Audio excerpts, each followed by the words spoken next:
মানুষ কত পাষণ্ড, মানুষ কত পশুত্বর আচরণ, সেটা আপনি ভিডিও না দেখলে আপনি বুঝতে পারবেন না। আপনি দেখুন এই সিসি ক্যামেরা একটা মহিলা আসতেছে, এই দেখেন আপনার দুইটি ওয়ালের মাঝখানে, যে কচু গাছের ঠিক মাঝখানেই দেখেন আপনার এই যে একটা নবজাতক একটা শিশু বোরকা পরা অবস্থায় একটা মহিলা রেখে দেখেন দৌড়িয়ে পালিয়ে যাচ্ছে। এই যে যাচ্ছে দেখেন দেখেন, রাখি আল্লাহ মারে কি, একটা ছেলে এসে কান্নার শব্দ পাইয়া আপনার কৌতূহলভাবে বাচ্চারা কাছে যাচ্ছে এবং গিয়ে দেখে যে মানুষের বাচ্চা পড়ে ও বাবা গো চিৎকার দিয়ে পড়ে দৌড়ে যাচ্ছে এবং যাওয়ার পরে কিছু লোক ডেকে নিয়ে আসে এবং আসা সবাই আশ্চর্য হয়ে যায় যে এখানে জঙ্গলের মধ্যে একটা বাচ্চা পড়ে আছে, এটি কীভাবে সম্ভব।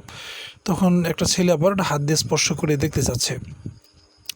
তো দেখতে যাচ্ছে, এখন একে একে অনেক লোক জড়ো হয়ে যায় এবং পরবর্তীতে বাচ্চাটি নিয়ে তারা ভিতরে চলে যায়। এই ঘটনাটি ঘটেছে আপনার হবিগঞ্জে এই ঘটনাটি ঘটেছে।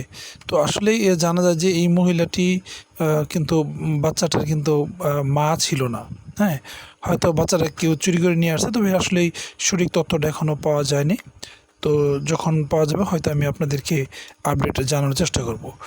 মানুষ হওয়া দরকার, মানুষ হই আমরা।